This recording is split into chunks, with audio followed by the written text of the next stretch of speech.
नमस्कार साथियों, एक और वीडियो में आपका एक बार फिर से स्वागत है। तो साथियों, आज के वीडियो में हम जो आरबीएससी कक्षा 10 की जो बुक है राजस्थान कला एवं संस्कृति, उस बुक में जितने भी अध्याय हैं उन सभी अध्यायों के पीछे जितने क्वेश्चन दिए गए हैं उन क्वेश्चन का यहाँ पर हम अध्ययन करेंगे। और यह वीडियो है वो सभी प्रतियोगी परीक्षाओं की तैयारी करने वाले उन विद्यार्थियों के लिए महत्वपूर्ण है जिनके राजस्थान जीके का पार्ट है वो लगता है।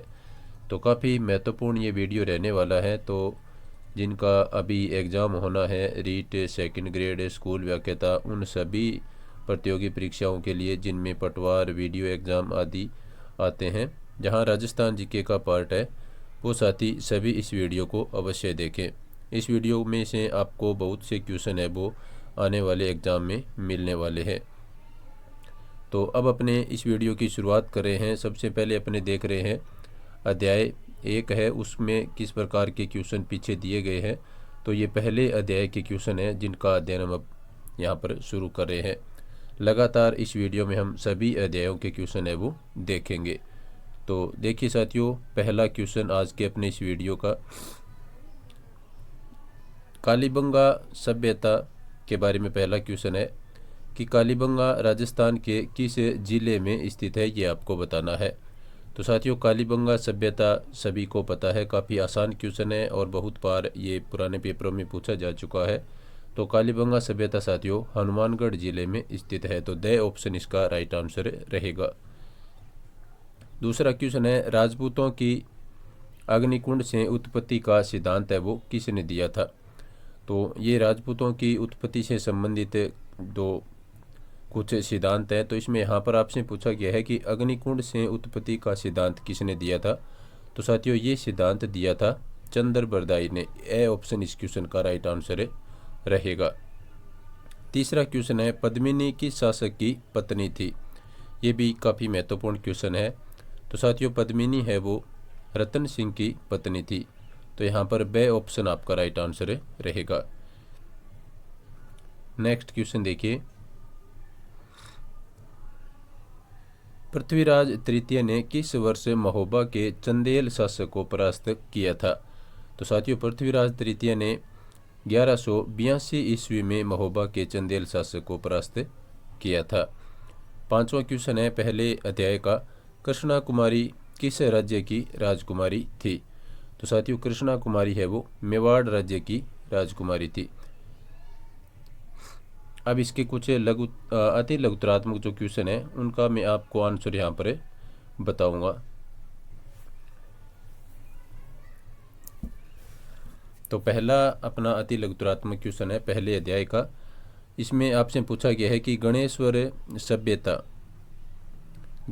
सभ्यता किस जिले में तथा किस नदी के किनारे स्थित है।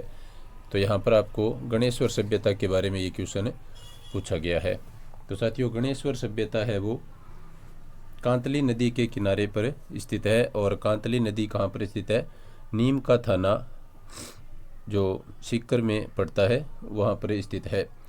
तो गणेश्वर सभ्यता सीकर जिले में स्थित है और किस नदी के किनारे पर स्थित है, कांतली नदी के किनारे पर स्थित है। दूसरा क्वेश्चन है, राजपूतों को विदेशी आक्रमणकारी किसने स्वीकार किया है। तो साथियों ये स्वीकार किया है कर्नल टोड ने। राजपूतों को विदेशी आक्रमणकारी किसने स्वीकार किया है, तो ये किया है साथियों कर्नल टोड ने।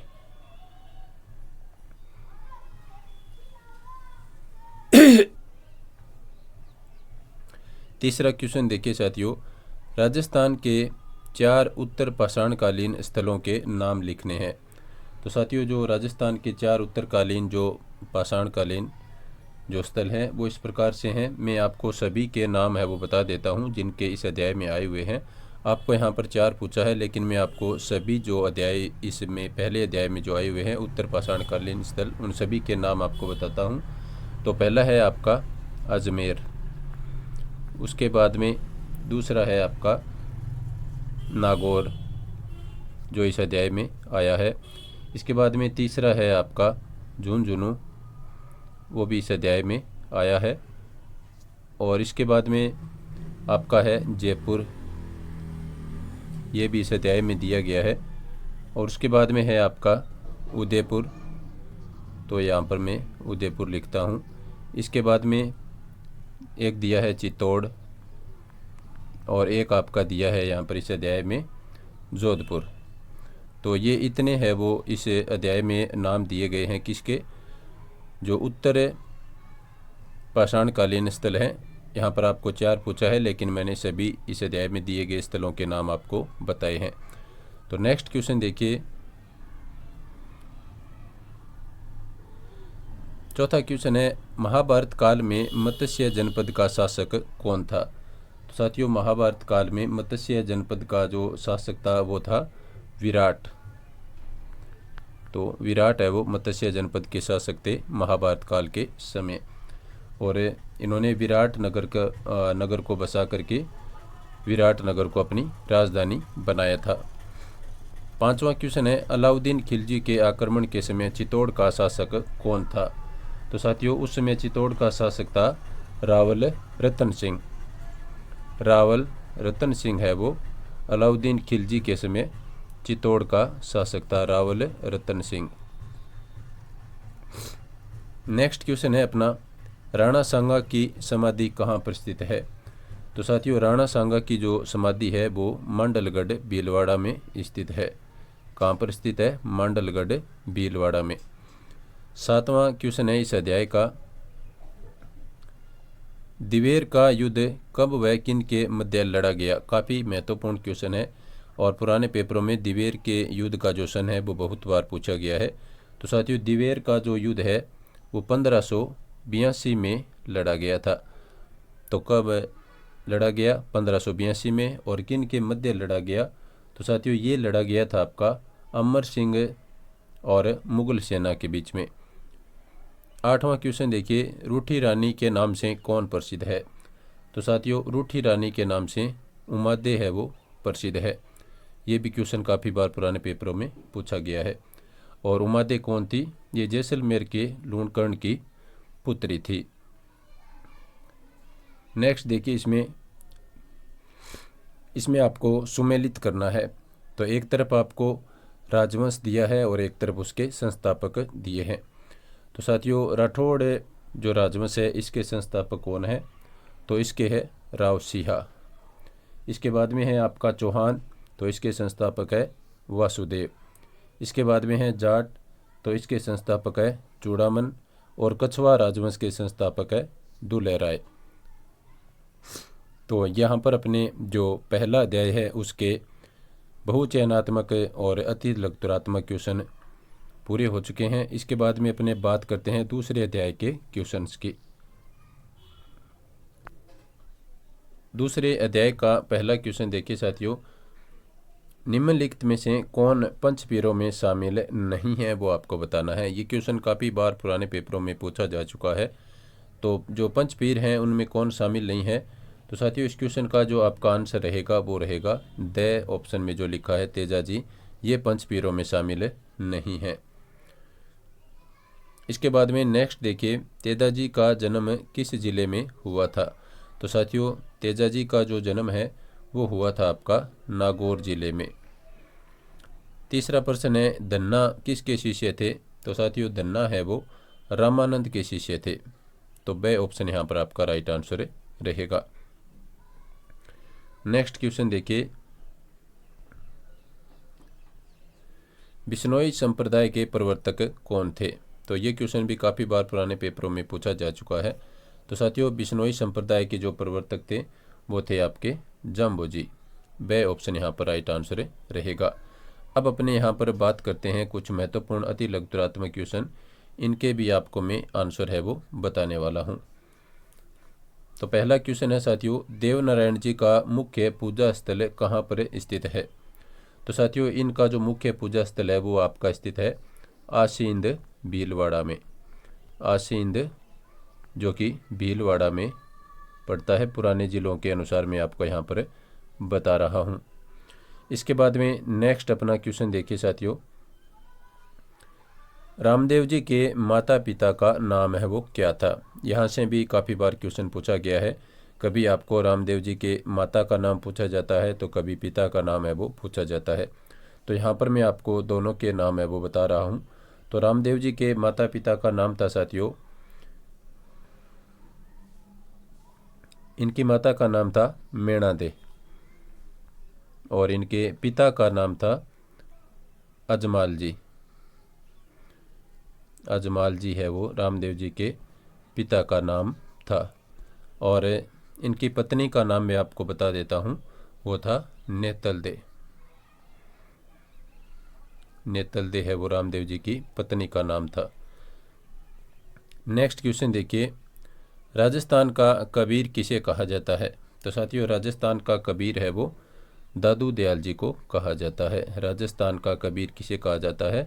तो दादू दयाल जी को कहा जाता है। नेक्स्ट क्वेश्चन है, मीराबाई का विवाह कब व किसके साथ संपन्न हुआ था? तो साथियों मीराबाई का विवाह है वो राणा सांगा के बड़े पुत्र भोजराज से हुआ था। और कब हुआ था? ये हुआ था 1516 ईस्वी में। तो ये इस क्वेश्चन का आंसर है।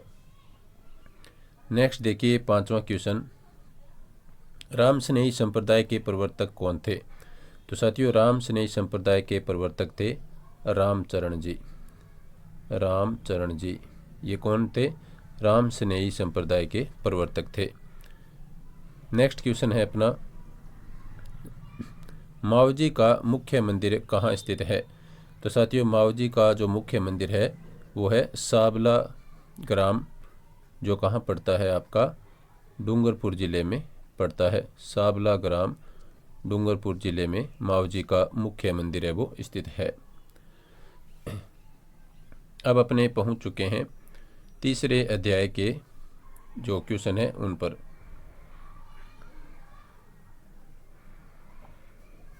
तो साथियों तीसरे अध्याय का अपना पहला क्वेश्चन आपके सामने है। तो ये है, भरतहरी का मेला किस ज़िले में बढ़ता है? तो साथियों भरतहरी का मेला अलवर ज़िले में बढ़ता है। ये क्वेश्चन काफ़ी बार पुराने पेपरों में पूछा जा चुका है। दूसरा क्वेश्चन है, बूंदी में कजली तीज का पर्व किस माह में मनाया जाता है? तो साथियों बूंदी में कजली तीज का पर्व है वो भाद्रपद माह में मनाया जाता है। तीसरा है, राजस्थान में लठमार होली कहाँ खेली जाती है? तो साथियों लठमार होली है वो राजस्थान में खेली जाती है श्री महावीर जी करौली में। ए ऑप्शन यहाँ पर आपका राइट आंसर रहेगा। चौथा क्वेश्चन देखिए, निम्नलिखित में से कौन सा त्यौहार ईसाई धर्म से संबंधित नहीं है? यानी 4 ऑप्शन है जिनमें 3 ईसाई धर्म से संबंधित है, एक कौन सा नहीं है वो आपको बताना है। तो साथियों यहाँ पर जो आपका आंसर रहेगा वो रहेगा नौरोज। ये है वो पारसी धर्म से संबंधित एक त्यौहार है। इसके बाद में नेक्स्ट क्वेश्चन देखिए, अति लघुतरात्मक में कुछ महत्वपूर्ण क्वेश्चन है, उनके आंसर मैं आपको यहाँ पर बता रहा हूँ। पहला क्वेश्चन है, यहाँ पर भी आपको सुमेलित करना है। एक तरफ आपको मेला दिया है और दूसरी तरफ उस मेले का स्थान दिया है। तो साथियों सबसे पहले ऐसे क्वेश्चन में आपको क्या करना होता है कि जिसका आपको अच्छे से याद है उनको आप मिलान कर लीजिए। तो करणी माता का मंदिर कहाँ पर स्थित है? देशनोक बीकानेर में स्थित है। तो 4 नंबर को आप देशनोक से मिलान करिए। इसके बाद में देखिए कपिल मुनि, इनका कहाँ पर स्थित है? कोलायत बीकानेर में स्थित है। इसके बाद में है आपके श्री महावीर जी, तो इनका जो संबंध है साथियों वो यहाँ पर नहीं दिया गया है। और कल्याण जी का जो स्थित है वो है डिग्गी कल्याणपुरी अपने पढ़ते हैं, तो इसमें कल्याण जी के सामने डिग्गी को सुमेलित करेंगे। इसके बाद में श्री महावीर जी यहाँ पर लिखा है, तो साथियों इसको आपको सुमेलित करना है सवाई माधोपुर से। तो यहाँ पर 4 स्थान दिए गए हैं और 4 ही आपको मेले पूछे गए हैं, तो इन सभी का यहाँ पर सुमेलित हो गया है। नेक्स्ट देखिए यहाँ पर जो अति लघुतरात्मक क्वेश्चन है उनमें देखिए मुस्लिम समुदाय के 3 पर्वों के नाम आपको बताने हैं। तो मैं आपको बता देता हूँ, ईद उल जुहा, मुहर्रम और ईद उल फितर, ये मुस्लिम समुदाय के 3 पर्व के नाम है। तीसरा है, अबूज सवा किस तिथि को माना जाता है? तो साथियों ये सभी को पता है कि अबूज सवा है वो अक्षय तृतीया को माना जाता है। किसको माना जाता है? अक्षय तृतीया को। अबुझ सावा के रूप में माना जाता है। जो कि कब मनाई जाती है अक्षय तृतीया, ये भी काफ़ी महत्वपूर्ण है। तो साथियों, अक्षय तृतीया है वो मनाई जाती है बैसाख शुक्ला तृतीया को। अक्षय तृतीया कब मनाई जाती है, तो ये मनाई जाती है आपकी बैसाख शुक्ला तृतीया को। बैसाख शुक्ला तृतीया को आपकी अक्षय तृतीया है वो मनाई जाती है। नेक्स्ट क्वेश्चन देखिए, राजस्थान के आदिवासी समाज का सबसे बड़ा मेला कौन सा है। तो साथियों, ये है आपका आदिवासी समाज का सबसे बड़ा मेला, जिसका नाम है बेणेश्वर मेला। बेणेश्वर मेला है वो आदिवासी समाज का सबसे बड़ा मेला माना जाता है। और बेणेश्वर मेला कब मनाया जाता है, ये भी काफ़ी महत्वपूर्ण है और पूछा जा चुका है पुराने पेपरों में। तो बेणेश्वर मेला है वो साथियों, ये आपका मनाया जाता है माघ पूर्णिमा को। कब मनाया जाता है, माघ पूर्णिमा को बेणेश्वर मेला है वो आयोजित होता है। नेक्स्ट क्वेश्चन देखिए, पांचवा क्वेश्चन, जीण माता मंदिर राजस्थान के किस जिले में स्थित है।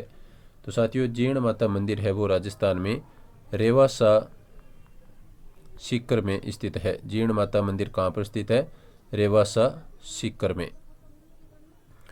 नेक्स्ट देखिए, छठा क्वेश्चन, चूहों के मंदिर के नाम से कौन सा मंदिर विख्यात है। तो साथियों, ये है आपका करणी माता का जो मंदिर है देशनोक बीकानेर में, ये आपका चूहों के मंदिर के नाम से प्रसिद्ध है और कहाँ पड़ता है, देशनोक बीकानेर में। नेक्स्ट क्वेश्चन देखिए, खाटू श्याम जी किस भगवान के एक रूप माने जाते हैं। तो साथियों, ये माने जाते हैं श्री कृष्ण के। इस क्वेश्चन का आंसर हो जाएगा खाटू श्याम जी श्री कृष्ण के रूप माने जाते हैं। अब अपने पहुंच चुके हैं अध्याय नंबर 3 के जो महत्वपूर्ण क्वेश्चन है उन पर।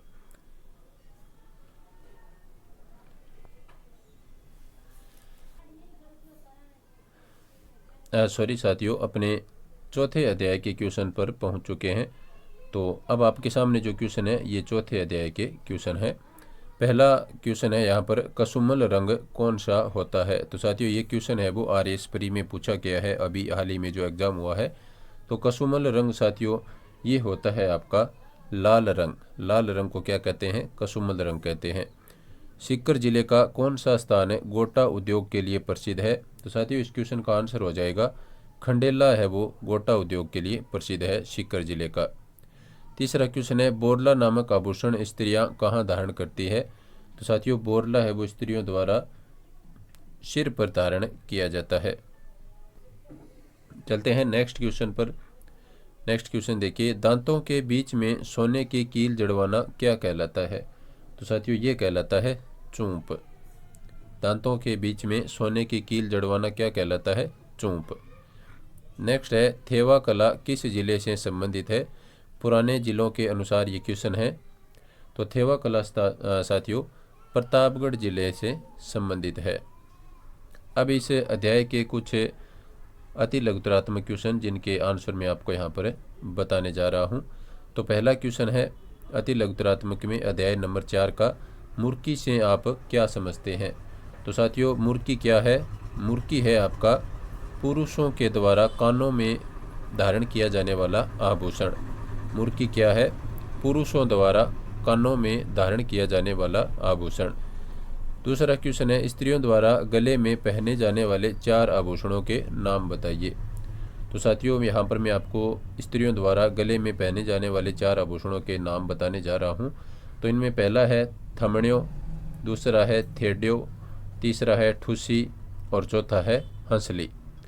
पहला है आपका थमण्यो, इस प्रकार से लिखा जाता है थमण्यो। दूसरा है आपका थेड्यो, थेड्यो। और तीसरा है ठुसी, जो इस प्रकार से लिखा जाता है ठुसी। और तीसरा के बाद में चौथा है आपका हंसली, हंसली इस प्रकार से लिखा जाता है। तीसरा क्वेश्चन देखिए, पोमचा क्या है। तो साथियों, पोमचा है वो क्या है, यह आपसे पूछा गया है।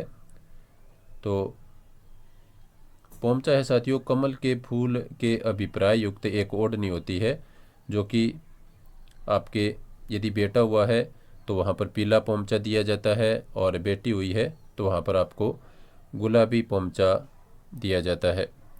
तो पोमचा क्या है? कमल के फूल के अभिप्राय युक्त ओढ़नी।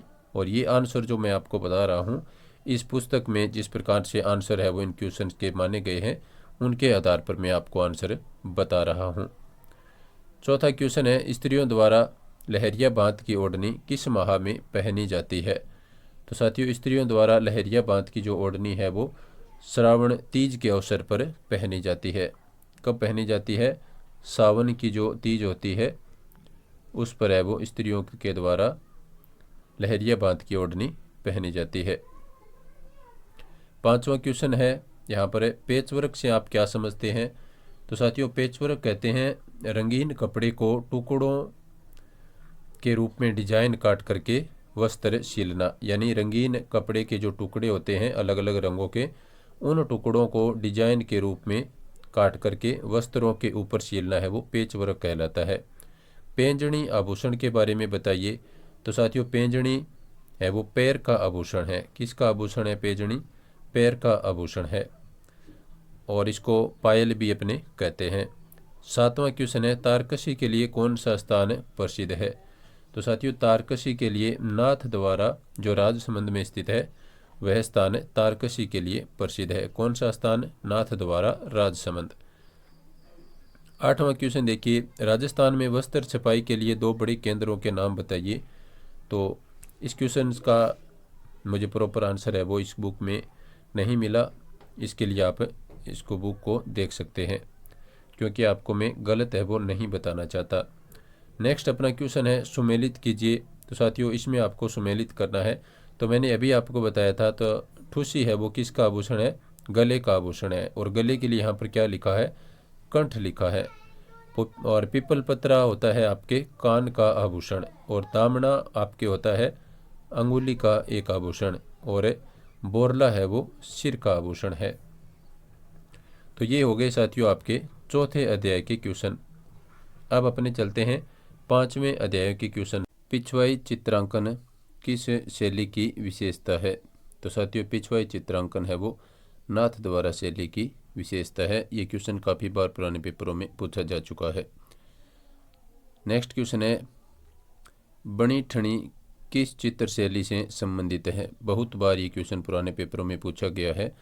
तो साथियों, बनी ठनी है वो किशनगढ़ चित्र शैली से संबंधित है। तो इसमें ए ऑप्शन है वो आपका राइट आंसर रहेगा। तीसरा क्वेश्चन है, जमुना दास, छोटेलाल, बक्साराम व नंदलाल चित्रकला की किस शैली से संबंध है? तो साथियों, इनका जो संबंध है वो है आपके अलवर शैली से। तो बे ऑप्शन यहाँ पर आपका राइट आंसर रहेगा। काफ़ी महत्वपूर्ण क्वेश्चन है। और एक बात मैं आपको यहाँ बताना चाहूँगा कि इसी नाम से अपना टेलीग्राम चैनल है। जिन साथियों को टेलीग्राम चैनल ज्वाइन करना है तो जेपी एग्ज़ाम रिव्यू के नाम से यहाँ पर टेलीग्राम में जा कर के सर्च करेंगे तो वहाँ पर आपको टेलीग्राम चैनल है वो मिलेगा, तो उसको आप ज्वाइन कर लें। नेक्स्ट देखिए साथियों, जयपुर राज्य के उस कारखाने का नाम बताइए जहाँ कलाकार चित्र और लघु चित्र बनाते थे। तो साथियों, इस क्वेश्चन का आंसर हो जाएगा, उसका नाम है सूरत खाना। 5वां क्वेश्चन है, पक्षियों को महत्व देने वाली चित्र शैली है। तो ये भी काफ़ी महत्वपूर्ण क्वेश्चन है। तो पक्षियों से संबंधित जो चित्र शैली है साथियों अपने राजस्थान में, वो है बूंदी शैली। इसमें पक्षियों के चित्रों को महत्व है वो दिया गया है। अब अपने इस अध्याय के नेक्स्ट क्वेश्चन देखते हैं। छठा क्वेश्चन देखिए, सांझी का संबंध किस देवी से है? तो साथियों, सांझी का जो संबंध है वो आपके किस देवी से हैं, ये आपसे पूछा गया है। तो सांझी का संबंध आपको बताना है। तो साथियों, सांझी का जो संबंध है वो पार्वती से है। तो द ऑप्शन यहाँ पर आपका राइट आंसर हो जाएगा। 7वां क्वेश्चन देखिए, फड़ वाचन का कार्य कौन करते हैं? तो साथियों, फड़ वाचन का कार्य है वो भोपे के द्वारा किया जाता है। ए ऑप्शन यहाँ पर आपका राइट आंसर रहेगा। नेक्स्ट क्वेश्चन है, मांगीलाल मिस्त्री की प्रसिद्धि का क्षेत्र है। तो साथियों, मांगीलाल मिस्त्री है वो कावड़ से संबंधित है, तो बे ऑप्शन यहाँ पर आपका राइट आंसर रहेगा। नेक्स्ट देखिए 9 नंबर क्वेश्चन, फड़ से संबंधित श्रीलाल जोशी किस जिले के निवासी है? तो साथियों श्रीलाल जोशी का जो संबंध है वो है आपके भीलवाड़ा जिले से, तो यहाँ पर ए ऑप्शन आपका राइट आंसर रहेगा। नेक्स्ट क्वेश्चन है, सोजत किसके लिए प्रसिद्ध है? तो साथियों सोजत है वो मेहंदी के लिए प्रसिद्ध है। ये क्वेश्चन भी काफ़ी बार पुराने पेपरों में पूछा गया है। अब अपने इस अध्याय के कुछ महत्वपूर्ण लघुतरात्मक क्वेश्चनों को मैं आपको यहाँ पर बताता हूँ। तो सबसे पहला लघुतरात्मक क्वेश्चन है इस अध्याय का,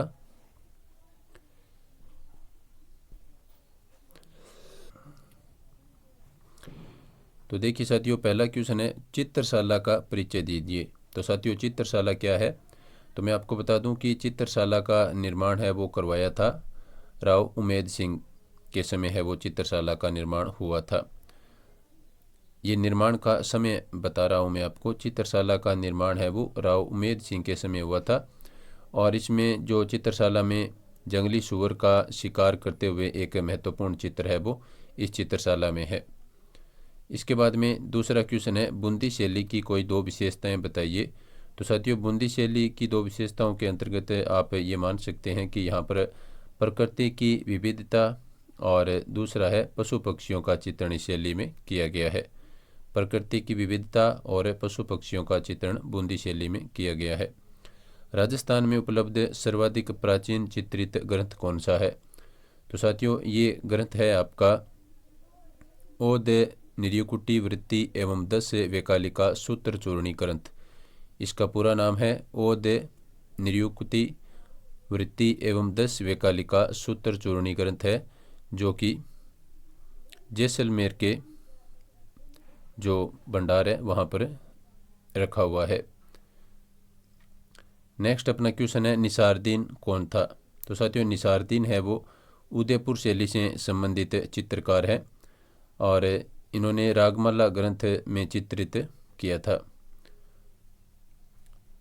और किसके समय किया था? महाराणा अमर सिंह के समय। तो उदयपुर शैली से संबंधित रागमाला ग्रंथ में चित्रण किया गया है किसका? निसारदीन का। इसको आप ज़्यादा बेहतर समझे। उदयपुर शैली से संबंधित जो रागमाला ग्रंथ है उसमें निसारदीन का चित्रण किया गया है और जो कि महाराणा अमर सिंह के समय से संबंधित है। पिछवाइयों से आप क्या समझते हैं? तो पिछवाइयों के बारे में अपने पीछे क्वेश्चन पढ़ा था। तो पिछवाइयाँ हैं वो नाथ द्वारा राजसमंद की प्रसिद्ध है। नेक्स्ट देखिए इसमें सुमेलित करने वाला क्वेश्चन है, तो उसमें अपने यहाँ पर सुमेलित इसको करते हैं। तो देखिए पाने किस पर बनाए जाते हैं? कागज़ से संबंधित है। फड़ वो कपड़े से संबंधित है। मांडना है वो रंग से संबंधित है। और कावड़ किससे बनती है? लकड़ी से बनती है। तो ये सुमेलित करने से संबंधित प्रश्न था। अब आगे जो क्वेश्चन है वो इतने ऑब्जेक्टिव टाइप की दृष्टि से महत्वपूर्ण नहीं है, बाकी आप चाहें तो इनका आंसर है वो बुक में देख सकते हैं। कक्षा 10 की RBSE बुक के जो पाठ के पीछे क्वेश्चन दिए गए हैं उनका अपने यहाँ पर अध्ययन कर रहे हैं। तो साथियों अब अपने पहुँच चुके हैं अध्याय 6 के क्वेश्चंस पर। कौन सा अध्याय अब अपने करने जा रहे हैं? तो छठे अध्याय के क्वेश्चन पर अपने पहुँच चुके हैं। तो छठे अध्याय का पहला ऑब्जेक्टिव क्वेश्चन दिया गया है, किस दुर्ग के लिए कहा गया है कि यह दुर्ग बख्तरबंद है? तो साथियों ये कहा गया है रणथंभौर दुर्ग के लिए। दूसरा क्वेश्चन है छठे अध्याय का, एक जैसे 9 महल किस किले में बने हुए हैं? तो साथियों ये महल बने हुए हैं नाहरगढ़ के किले में, एक जैसे 9 महल। अकबर का दुर्ग कहाँ पर स्थित है? तो साथियों अकबर का दुर्ग स्थित है अजमेर में। तो ए ऑप्शन यहाँ पर आपका राइट आंसर रहेगा।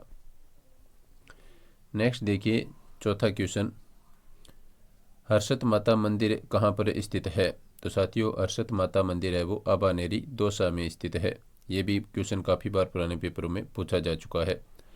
अब अपने इस अध्याय के अति लघुतरात्मक क्वेश्चन के कुछ आंसर मैं आपको यहाँ पर बता रहा हूँ। तो पहला अति लघुतरात्मक क्वेश्चन है, राजस्थान के उन दुर्गों का नामोल्लेख कीजिए जिन्हें वर्ल्ड हेरिटेज साइट की सूची में शामिल किया गया है। तो साथियों इस प्रकार के 6 दुर्ग हैं तो 6 दुर्गों के मैं नाम आपको बता देता हूँ। एक है आमेर जयपुर का, और गागरोन दुर्ग है, कुंभलगढ़ दुर्ग है, जैसलमेर दुर्ग है, रणथंभौर दुर्ग है और चित्तौड़गढ़ दुर्ग है। इन 6 किलों को वर्ल्ड हेरिटेज साइट की सूची में शामिल है वो किया गया है। एक बार फिर से मैं आपको नाम बता दूं, आमेर दुर्ग, गागरोन दुर्ग, कुंभलगढ़ दुर्ग, जैसलमेर दुर्ग और रणथंभौर दुर्ग और चित्तौड़गढ़ का किला। नेक्स्ट क्वेश्चन देखिए साथियों, चित्तौड़गढ़ का दुर्ग किस पठार पर स्थित है? तो साथियों ये आपका स्थित है मेसा के पठार पर। चित्तौड़गढ़ का दुर्ग कहाँ पर स्थित है, किस पठार पर स्थित है? तो ये है मेसा के पठार पर स्थित है। नेक्स्ट क्वेश्चन देखिए अपने तीसरा क्वेश्चन, कुंभलगढ़ दुर्ग का प्रमुख शिल्पी कौन था? तो साथियों इस दुर्ग का प्रमुख शिल्पी था मंडन। मंडन है वो इस दुर्ग का प्रमुख शिल्पी था। चौथा क्वेश्चन है, सुदर्शनगढ़ किस किले का दूसरा नाम है? तो साथियों ये देखिए चौथा क्वेश्चन है जो सुदर्शनगढ़ किले का जो नाम है, तो यहाँ पर पूछा है कि सुदर्शनगढ़ किस किले का दूसरा नाम है, और ये क्वेश्चन अभी हाल ही में 2nd ग्रेड संस्कृत विभाग जीके पेपर में पूछा गया था। तो साथियों सुदर्शनगढ़ है वो इसका जो दूसरा नाम है, या सुदर्शनगढ़ किले का जो दूसरा नाम है वो है आपके नाहरगढ़। और नाहरगढ़ है वो आपका कहाँ पर स्थित है? तो नाहरगढ़ है वो साथियों आपका स्थित है जयपुर में। तो ये सुदर्शनगढ़ किले का दूसरा नाम है नाहरगढ़। नेक्स्ट अपना क्वेश्चन है पांचवा क्वेश्चन, तारागढ़ नामक दुर्ग किन 2 स्थानों पर स्थित है? ये भी काफ़ी महत्वपूर्ण क्वेश्चन है और थोड़ा सा कंफ्यूज करने वाला क्वेश्चन है कि तारागढ़ नामक 2 दुर्ग हैं, तो कहाँ कहाँ पर स्थित है? तो एक तो तारागढ़ स्थित है साथियों आपके अजमेर में, और दूसरा तारागढ़ स्थित है आपका एक बूंदी में। तो 2 जगह पर है वो तारागढ़ नाम से किले है वो स्थित है। नेक्स्ट देखिए छठा क्वेश्चन, किस दुर्ग को राजस्थान का वेलोर कहा जाता है? ये भी महत्वपूर्ण क्वेश्चन है और बहुत बार पुराने पेपरों में पूछा जा चुका है। तो साथियों राजस्थान का वेलोर कहा जाता है भैंसरोडगढ़ दुर्ग को। भैंसरोडगढ़ दुर्ग को क्या कहा जाता है? राजस्थान का वेलोर कहा जाता है। और ये कहाँ पर स्थित है? तो साथियों ये चित्तौड़गढ़ में स्थित है। भैंसरोडगढ़ का दुर्ग कहाँ पर स्थित है? तो चित्तौड़गढ़ में स्थित है। नेक्स्ट अपना क्वेश्चन है 7वां क्वेश्चन, सास बहू मंदिर किस स्थान पर स्थित है? तो साथियों ये जो सास बहू का मंदिर है ये नागदा उदयपुर में स्थित है। नागदा उदयपुर में सास बहू का मंदिर है वो स्थित है। 8वां क्वेश्चन है, बछावतों की हवेली किस शहर में स्थित है? तो साथियों बछावतों की हवेली है वो बीकानेर में स्थित है। बछावतों की हवेली बीकानेर। नेक्स्ट अपना एक और क्वेश्चन आ गया है जिसमें आपको सुमेलित करना है। तो देखिए साथियों गोपाल सिंह की छतरी कहाँ पर स्थित है? तो ये स्थित है करौली में। और मुंशी महारानी की छतरी काफ़ी बार पुराने पेपरों में पूछी जा चुकी है, तो ये है अलवर में स्थित है। सवाई जय सिंह की छतरी ये गेटौर की छतरियाँ हैं, तो ये गेटौर में स्थित है। और जसवंत थड़ा ये भी बहुत बार पुराने पेपरों में पूछा जा चुका है, तो ये जोधपुर से संबंधित है। ये काफ़ी महत्वपूर्ण फैक्ट है, यहाँ से लगभग सुमेलित करने वाले क्वेश्चन के रूप में भी यहाँ से क्वेश्चन पूछे जा चुके हैं। अब अपने नेक्स्ट अध्याय के क्वेश्चंस पर पहुँच चुके हैं।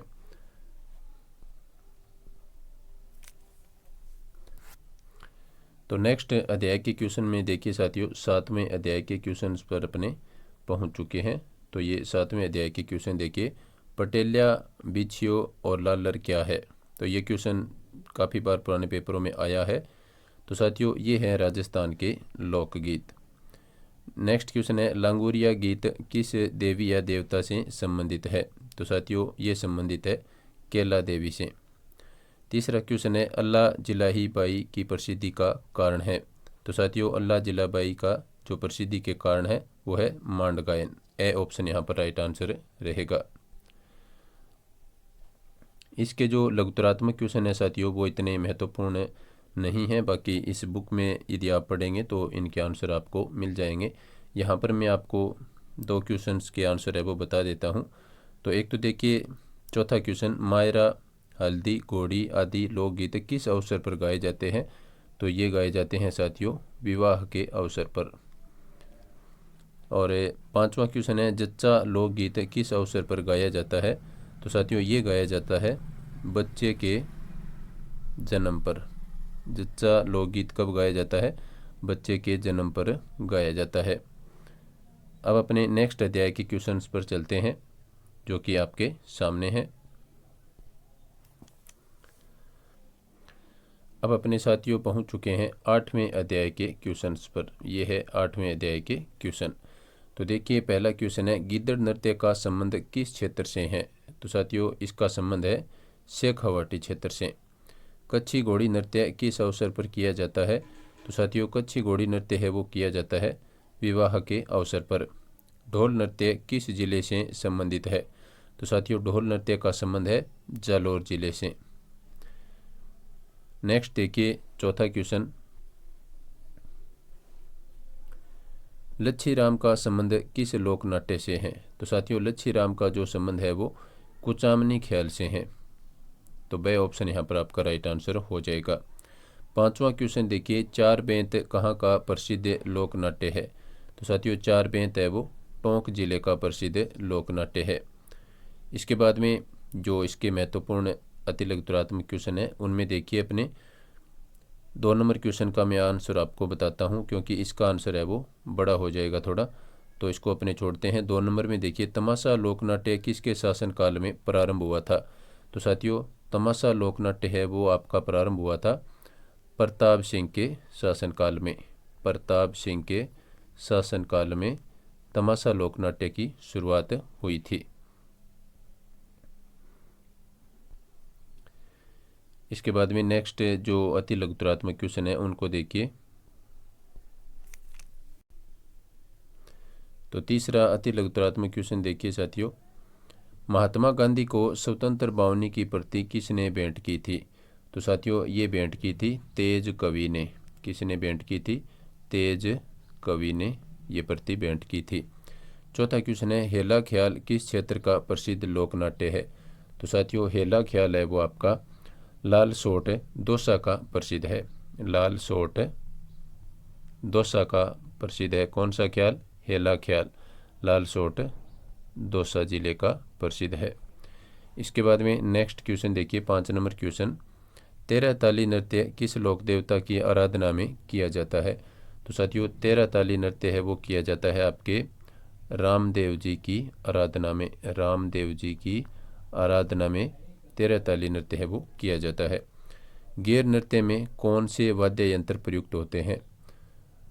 इसके बाद में नेक्स्ट क्वेश्चन देखिए साथियों, इसका आंसर आप चाहें तो बुक में देख सकते हैं। 7वां क्वेश्चन देखिए, अग्नि नृत्य किस संप्रदाय से संबंधित है? तो साथियों अग्नि नृत्य है वो जसनाथी संप्रदाय से संबंधित है। जसनाथी संप्रदाय से संबंधित है। कौन सा नृत्य? अग्नि नृत्य। 8वां क्वेश्चन देखिए, भवाई नृत्य के प्रमुख कलाकारों के नाम आपको बताने हैं। तो मैं आपको बता देता हूं जो इस बुक में दिए गए हैं उनमें से रूप सिंह शेखावत, दयाराम और तारा शर्मा। एक है रूप सिंह शेखावत और एक है आपके इसमें दयाराम और एक इस अध्याय में दिया है आपके तारा शर्मा। तो ये किससे संबंधित है? ये हैं आपके भवाई नृत्य के प्रमुख कलाकारों के नाम। अब अपने चलते हैं नेक्स्ट अध्याय के क्वेश्चंस पर और अब अपने 9वें अध्याय के क्वेश्चन है वो यहाँ पर हम करेंगे।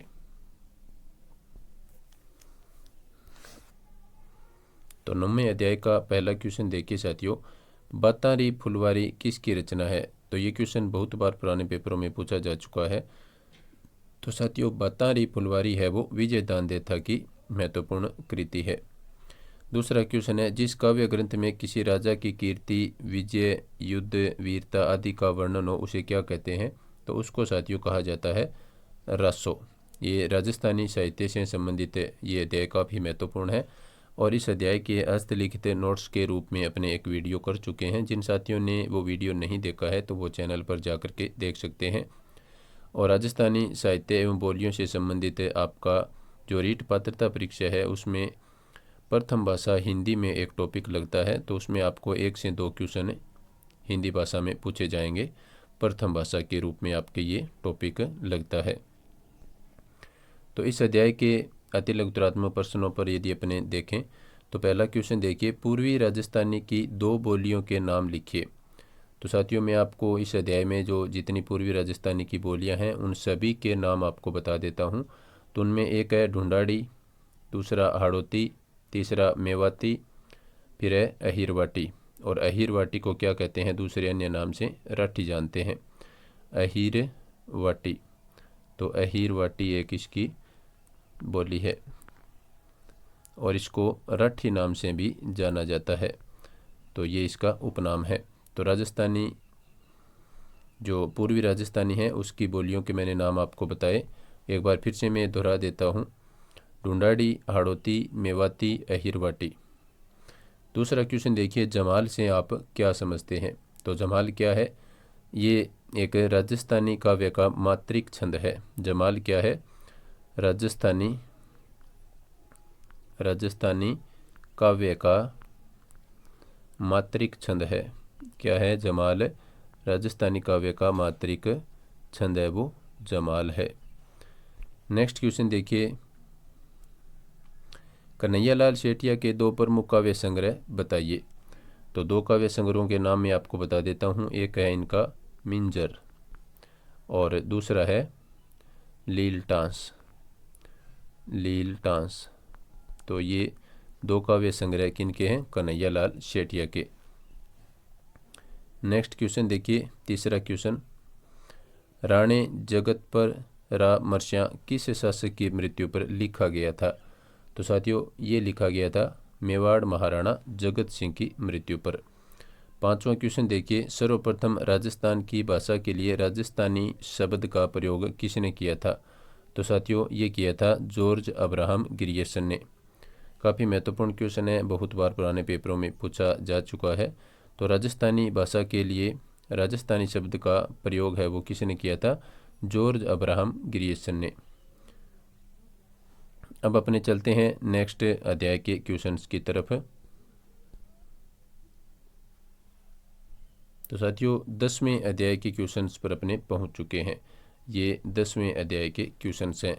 तो पहला क्वेश्चन है, मेयो कॉलेज की स्थापना किस वर्ष हुई थी। तो साथियों, मेयो कॉलेज की स्थापना है वो 1875 में की गई थी। नेक्स्ट क्वेश्चन है, केवलादेव घना पक्षी राष्ट्रीय उद्यान किस जिले में स्थित है। तो साथियों, ये स्थित है भरतपुर जिले में। ए ऑप्शन आपका राइट आंसर हो जाएगा। तीसरा क्वेश्चन है, किस गढ़ के लिए जेम्स टोड ने कहा था कि यदि उन्हें राजस्थान में एक जागीर की पेश की जाए तो वह इस गढ़ को चुनेंगे। तो उन्होंने ऐसा कहा था भैंसरोडगढ़ दुर्ग के लिए, जो कि कहाँ पर स्थित है, चित्तौड़गढ़ जिले में स्थित है।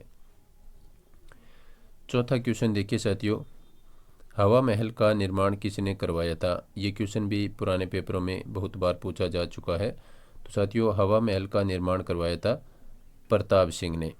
5वां क्वेश्चन देखिए, सरदा नाथ जी का आश्रम कहाँ पर स्थित है। तो साथियों, ये आश्रम स्थित है सीकर जिले में। अब अपने इस अध्याय के अति लघुतरात्मक क्वेश्चन की बात करेंगे। तो पहला क्वेश्चन है, मानगढ़ धाम का राजस्थान के स्वतंत्रता संग्राम में क्या महत्व है। तो इसका मैं आपको आंसर बता देता हूँ। थोड़ा सा बड़ा आंसर है लेकिन ये महत्वपूर्ण है।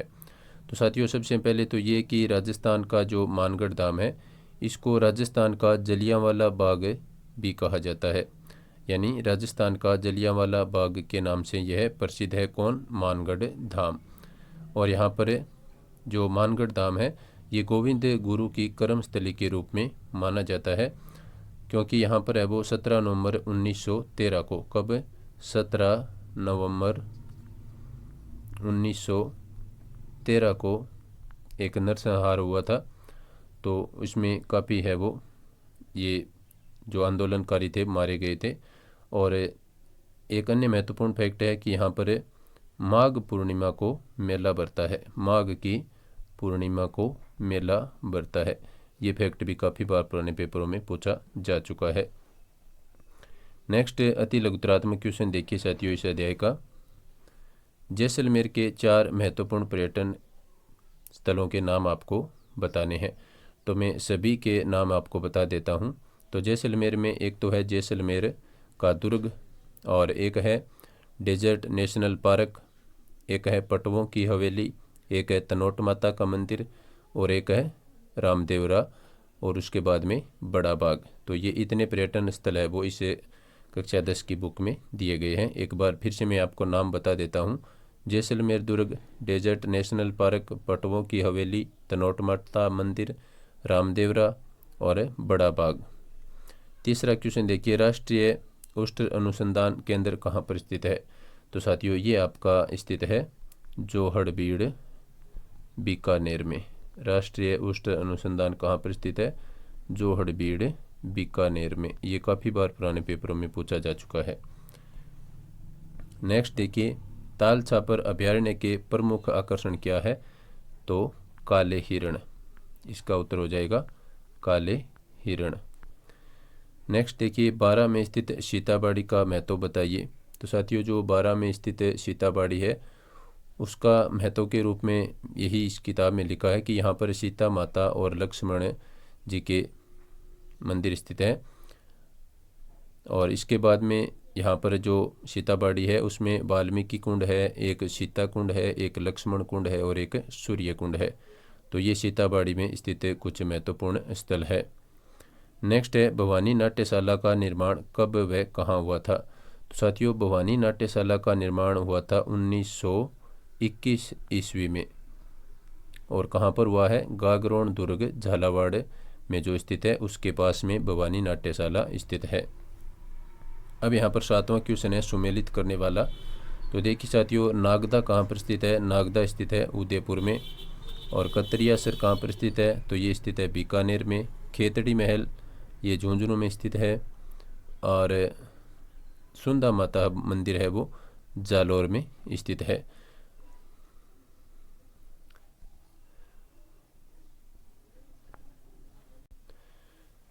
तो अब साथियों अपने पहुंच चुके हैं अध्याय 11 के क्वेश्चंस पर। कौन से अध्याय के क्वेश्चन पर? 11वें अध्याय के क्वेश्चन अब अपने देख रहे हैं।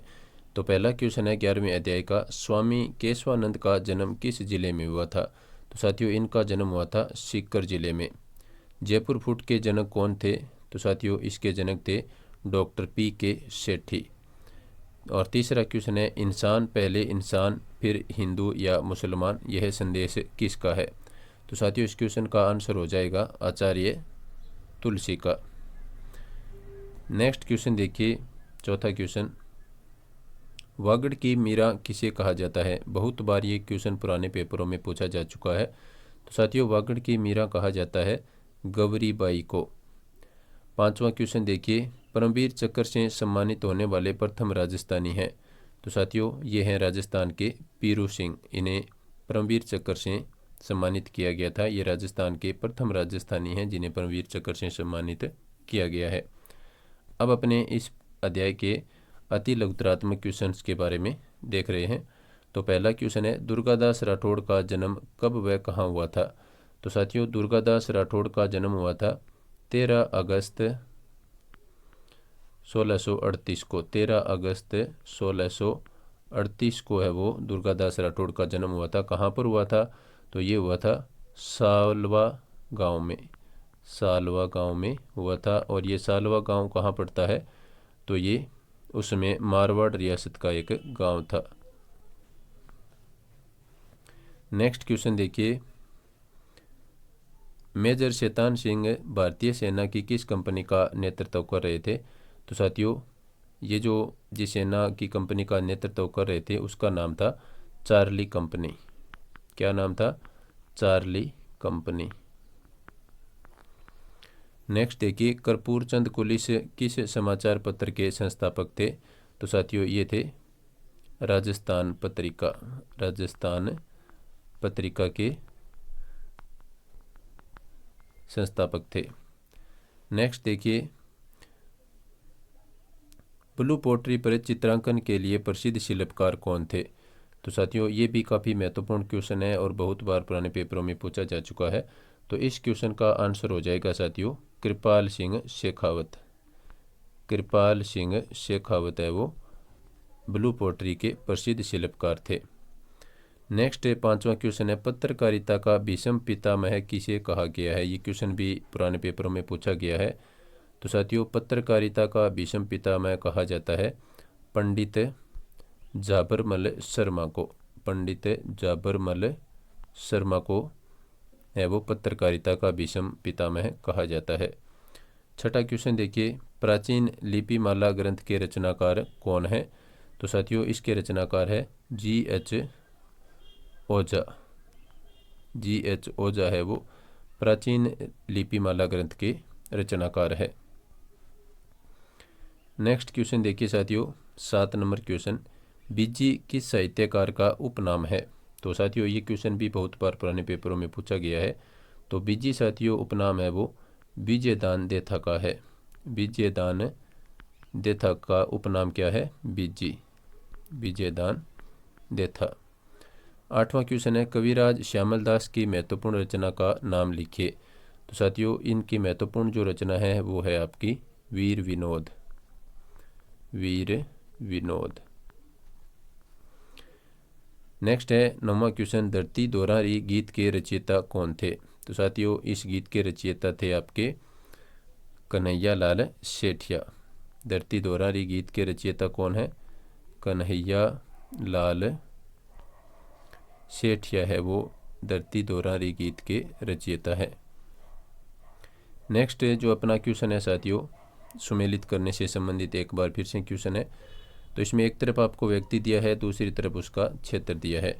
तो पंडित जाबरमल शर्मा पत्रकारिता से संबंधित है, और शैतान सिंह ये वीरता से संबंधित है।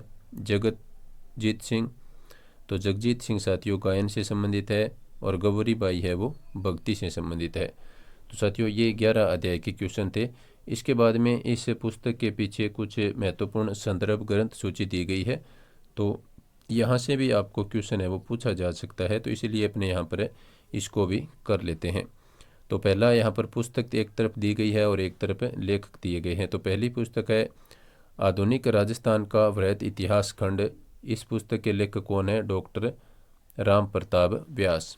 राजस्थान का इतिहास के लेखक कौन है, डॉक्टर गोपीनाथ शर्मा। और राजस्थान का इतिहास एक और पुस्तक है, इसके लेखक है राजेंद्र वर्मा और रीता रावत। एक है चौथा, राजस्थान का इतिहास कला संस्कृति साहित्य परंपराएं विरासत। इसके लेखक कौन है, डॉक्टर हुकुम चंद जैन व नारायण लाल माली।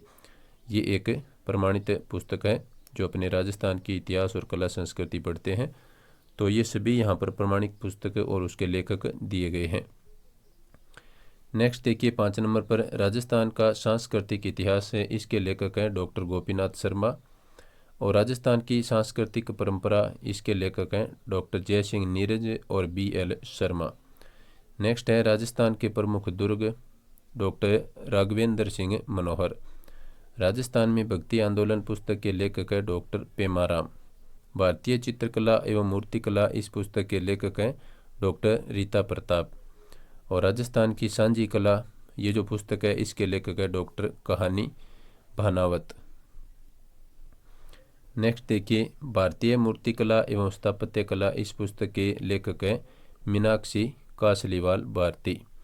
राजस्थानी लोक जीवन शब्दावली, इसके लेखक हैं ब्रजमोहन जावलिया। नेक्स्ट है राजस्थानी भाषा और साहित्य, इस पुस्तक के लेखक है डॉक्टर मोतीलाल मिनारिया। ये काफ़ी बार पुराने पेपरों में ये पुस्तक पूछी जा चुकी है। नेक्स्ट है सांस्कृतिक राजस्थान, इस पुस्तक के लेखक हैं डॉक्टर पेमाराम। तो ये अपना महत्वपूर्ण वीडियो था। उम्मीद है वीडियो आपको पसंद आया होगा, तो आप अपने साथियों को ये वीडियो शेयर करें, खास करके जिनका अभी रीट पात्रता परीक्षा का एग्ज़ाम है और अन्य जो सेकंड ग्रेड स्कूल व्याख्याता की जितनी वैकेंसियां हैं उन सभी के लिए ये वीडियो काफ़ी महत्वपूर्ण रहने वाला है। यहाँ से आपको बहुत से क्वेश्चन है वो देखने को एग्ज़ाम में मिल सकते हैं। तो वीडियो देखने के लिए सभी साथियों का धन्यवाद। नमस्कार।